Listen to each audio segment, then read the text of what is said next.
Assalamualaikum YouTube, kali ini kembali lagi bersama Rizky Raditya di channel Raditya Channel. Kali ini saya sedang berada di kediamannya rekan komunitas saya ya. Mungkin orang-orang di Bandung Timur nggak asing deh sama teman saya yang satu ini. Dia udah lama banget, hampir 10 tahun di dunia reptil. Kita akan mereview semua kipannya yang ada di sini. Mungkin teman-teman penasaran, kita bisa lihat nanti seperti apa peliharaan-peliharaannya teman saya yang satu ini. Nah, teman saya lagi ngobrol, gak tahu sama siapa. Assalamualaikum.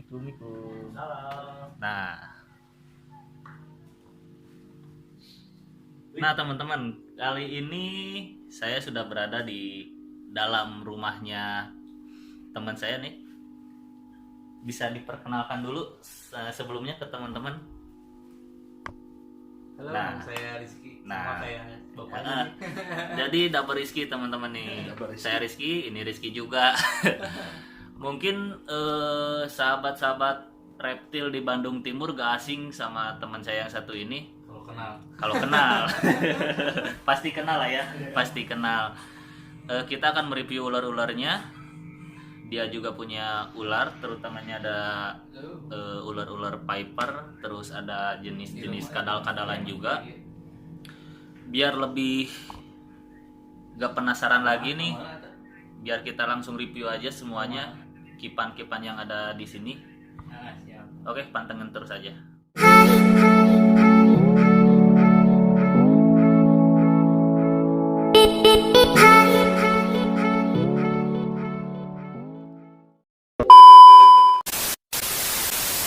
Nah teman-teman, sekarang kita sudah berada di rumahnya Kang Rizky ya. Bro Rizky. Nah, jadi beliau ini walaupun ganteng-ganteng, gak punya tampilan penghobi reptil, jangan salah. Peliharaannya ini ada yang mulai ular-ular non venom yang artinya gak berbisa, ada juga yang mempunyai bisa mematikan. Contoh kecil ular. Nah, ini aja nih. Baby apa ini? Kobra tuh. Nah, waktu diangkat pun nah. Tuh. Baby kobra. Nah, teman-teman.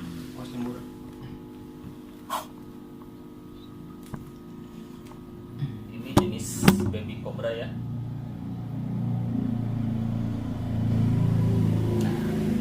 Lagi soalnya kobra itu paling terbiasa nyembur ya. Kobra nyembur agak brengsek lah. Brengsek. Dilihat dari tampilannya, kobra itu lebih ke hitam pekat, jadi lebih ke hitam pekat nih. Kalau mungkin mitos-mitos yang beredar dari warga-warga sekitar, mereka suka, mungkin bisa dibilang suka, sering, atau bahkan lebih ke lebih ke mitos ya, lebih ke kepercayaan si warga tersebut bahwa kobra siluman itu hakikatnya putih segala macam. Bahkan jangankan putih nih, bahkan sekelas kobra pink pun juga warnanya itu pink.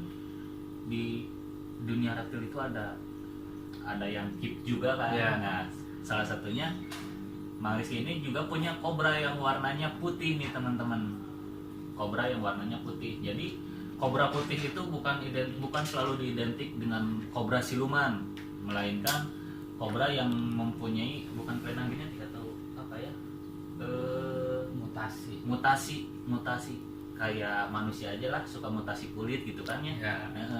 Reptil juga sama gitu. Biar teman-teman gak penasaran nih mitos-mitos kobra putih itu, mending kita lihat langsung kobra putih itu kayak gimana. Biar saya simpan dulu ini. Nah, ini dia si kandang kobra putihnya milik teman saya Kang Rizky ini. Nih jadi mana kobra? Dulu ya. Oke. Oh, jadi di dalam. Kobranya itu di dalam. Ngumpet. Mungkin nunggu buka beduk.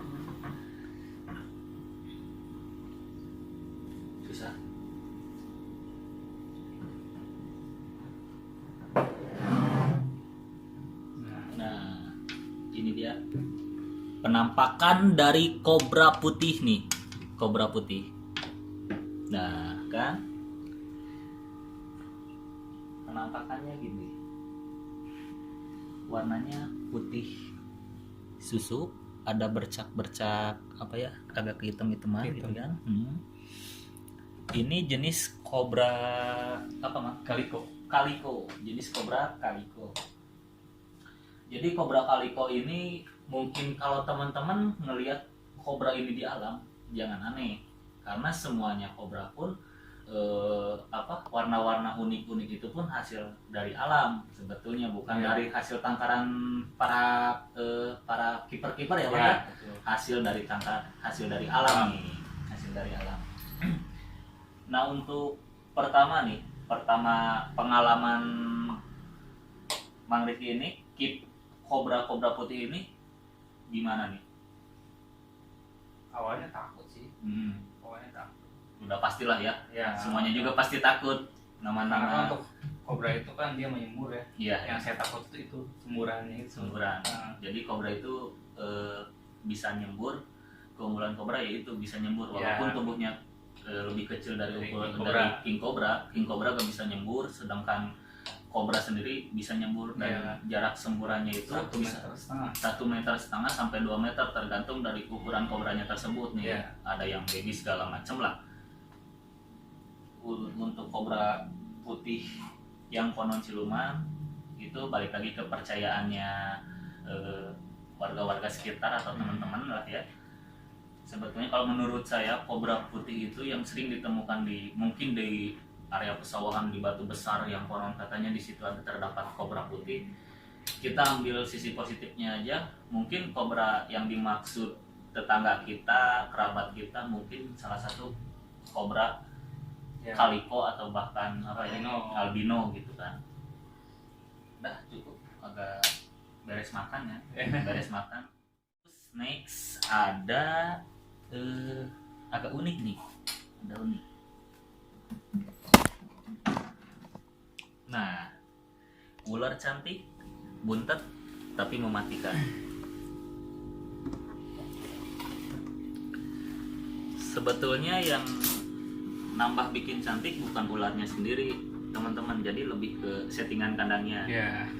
Settingan kandang, mungkin dari settingan kandangnya aja dulu ya. Ini pakai tanaman-tanaman hidup kan, Man? Ya. Pakai tanaman hidup, lebih ke moss Darat. moss, Ya. moss darat gitu kan. Untuk nyeting kayak gini, dulu apa pernah punya basic dari aquascape? Soalnya yang saya baru kenal, dulu pertama kenal sampai sekarang dia nggak punya basic aquascape, tapi tingkat settingannya cantik banget gitu kan, cantik banget. Agak lumayan bikin settingan kayak gini. Ya, karena kan awalnya memang suka diem di tempat teman yang punya toko akuarium. Itu saya diem mempelajari, Merasa ketika dia- terinspirasi gitu kan. Inspirasi, saya pelajari cara bikin aquascape seperti apa. Tapi di situ saya bikin, ketika teman saya bikin aquascape itu saya dipikiran tuh kayaknya bagus juga buat ular gitu. Iya, iya, iya. Makanya saya coba pelajari dan disinilah gitu saya bikin aquascape, tapi untuk yang keringnya gitu, bukan di air. Dan alhasil inspirasi tersebut berlaku juga, memang pantas ya buat diisi ular Iya, kayak gitu kan. iya. Lebih teringat sama ekosistemnya di alam Iya, gitu kan. Lebih natural. Dia lebih kelihatannya. natural gitu kan. Nah untuk ularnya sendiri ini jenis Wegeler kan, jenis Tropidolaemus wegeleri. Tropidolaemus wegeleri. Jadi si Wegeler ini asal muasalnya dari Dari Sumatera. Sumatera. Terus ular ini walaupun cantik-cantik teman-teman, ular ini jangan salah, dia ada salah satu jenis ular viper ya. Jenis ular viper otomatis salah satu jenis ular mematikan yang ada di dunia gitu kan. Walaupun ular viper jenis Wegeler ini belum pernah ada kasus sampai kematian dari ular tersebut. Tapi jangan coba main-main sama ular ini karena resikonya nanti bisa fatal juga. Kalau mungkin teman-teman bertanya kenapa Kang Rizky ini bisa nge-keep kobra segala macam ular viper karena udah basicnya kita penghobi ya. Basicnya kita penghobi, otomatis untuk mempelajari semua ular kita butuh dengan cara dipelihara biar kita tahu cara dia berkembang biak seperti apa, cara dia memangsa seperti apa gitu kan. Kalau untuk teman-teman yang mau pelihara nyoba-nyoba mending jangan. Kecuali kalau udah punya ilmunya. Ya, udah harus punya ilmunya dulu. Ya, sekarang banyak kalau di Google tinggal baca aja gitu kan. Ini jenis ular Weber ya sorry. Di kita nggak ada, adanya di Sumatera. Oke, next.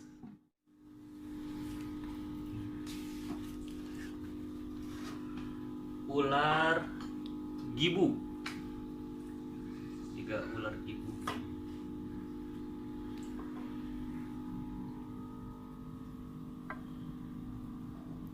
Aquasalesma rhodostoma siranjau darat. Populasi ular gibu ini banyak sih ya di kita ya. Banyak di kita tentunya. Salah satu jenis ular viper juga kan. Ular viper tanah. Ular viper tanah. Nah, kalau keep ular gibu saya jarang, bukan belum pernah. Dulu sempat punya, cuman udah nggak ada. Sekarang beralih ke lebih ke peliharaan yang lain, nggak viper lagi. Untuk ular gibu maksimal panjangnya itu berapa? Gibu itu bisa 1 meteran. 1 meter. 1 meter. Ini pun kayaknya belum 1 meter, tapi ukurannya udah lumayan. Memang jenisnya dengan buntet ya. Buntet. Viper rata-rata buntet. Viper rata-rata buntet. Siranjau darat. Nah, ketika teman-teman menginjak, kan ini jenis viper tanah ya, jenis viper yang ada hidupnya di tanah gitu. Jadi ketika teman-teman menginjak ular ini, yang bereaksi otomatis dia akan bereaksi menggigit, dan gigitannya itu akan menimbulkan pembusukan yang tulang, yang nantinya akan menimbulkan ke operasi operasi amputasi. Ngeri, pokoknya ngeri. Nah, sekarang kita beralih ke ular yang selanjutnya. Ini jenis ular pucuk teman-teman, ular totob. Nah, yang konon katanya dia mempunyai mitos sebagai ular berbisa ya, berbisa. Sebetulnya enggak. Berbisa, cuman rendah ya, tidak sampai mematikan si korban lah. Kalau enggak sampai mematikan manusia, bisanya itu hanya berlaku kepada mangsanya. Ini jenis ular pucuk. Jika teman-teman nemu ular pucuk ini di alam, biar saya ambil satu.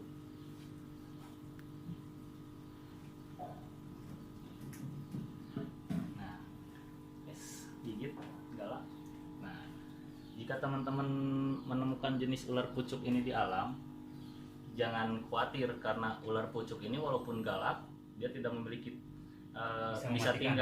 bisa tinggi atau mematikan. Ini kalau dilihat-lihat dari kepalanya pun sangat lonjong ya. Sangat lonjong. Yang paling unik dari mata deh. Coba lihat matanya. Ini ular Cina ini. Ular Cina. Lebih ke kayak amfibi. Ular galak tapi lucu gitu. Nah, ukuran tubuhnya pun panjang, ramping, pokoknya eksotik ular pucuk. Nah, kalau ular berbisa tinggi mematikan yang disebut ular hijau, ada ini.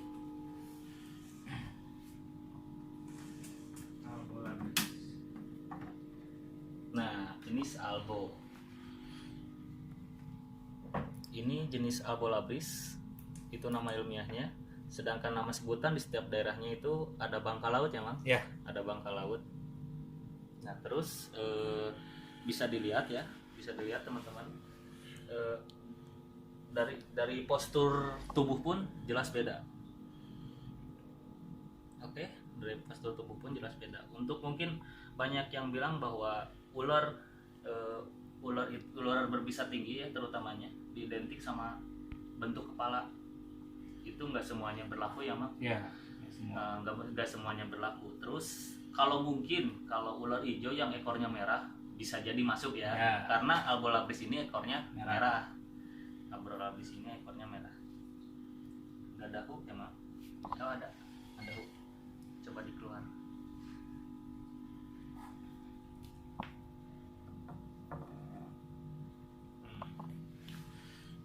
Nah ekornya itu merah teman-teman, ekornya merah. Sedangkan yang ini dia tidak memiliki ekor merah, melainkan full semuanya hijau stabilo. Dari bentuknya pun beda ya. Nah gitu. Kalau ini tidak berbisa rendah, tidak mematikan kepada manusia. Kalau ini berbisa tinggi, sama kayak ibu ya, bisa mematikan. Sama pembusukan ya. Pembusukan. Iya sama. Nah kalau teman-teman di rumah ke kebun atau bahkan ke daerah-daerah mana yang banyak pohon-pohon. Nah ya tadi kita sudah bahas seputar ular yang tidak memiliki bisa juga berbisa tinggi ya. Sekarang kita lanjut ke kipannya Kang Rizky ini. Itu ada jenis biawak. Ada biawak. Oh kabur, biawaknya kabur. Biawak nih jenis Paranus nebulosus atau biawak abu-abu. Cengkramannya kuat ya. Kukunya belum dipotong biar lebih aman. Biar lebih aman kita.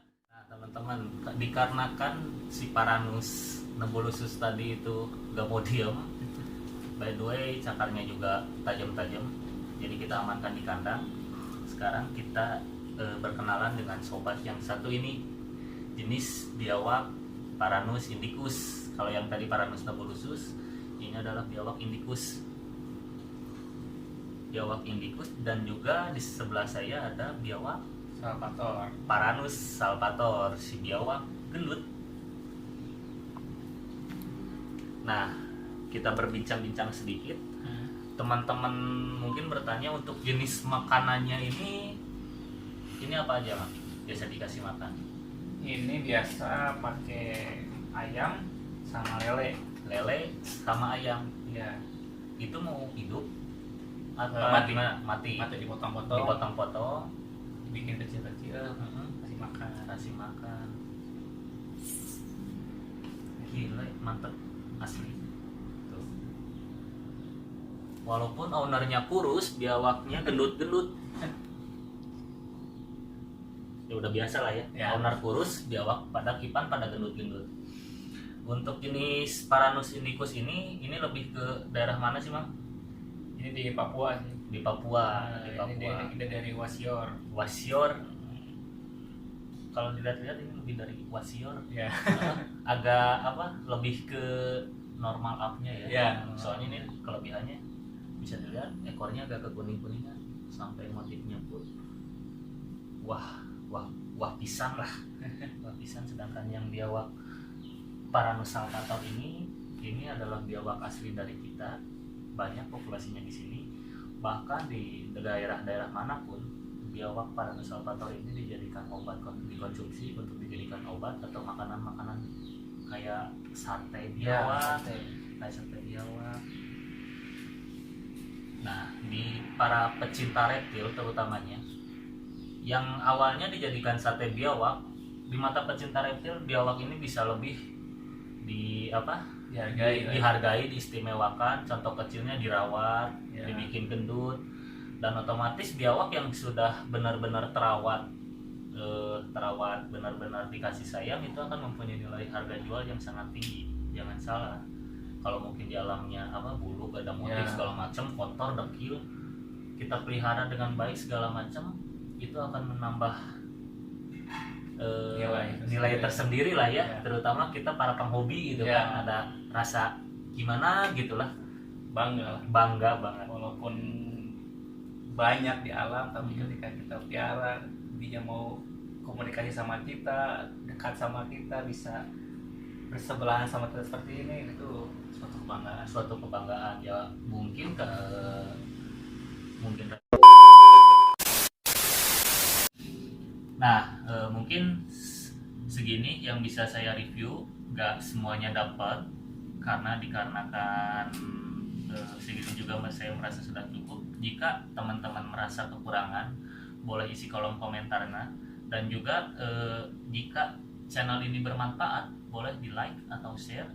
Jangan lupa ya, itu wajib lah biar channel ini terus berkembang, membawakan edukasi-edukasi, biar kitanya juga makin semangat gitu. Pokoknya segitu aja dari saya dan juga rekan saya. Saya Rizky Raditya pamit, dan juga Rizky Ernanda pamit. Pantengin terus channel Raditya Channel. Bye bye.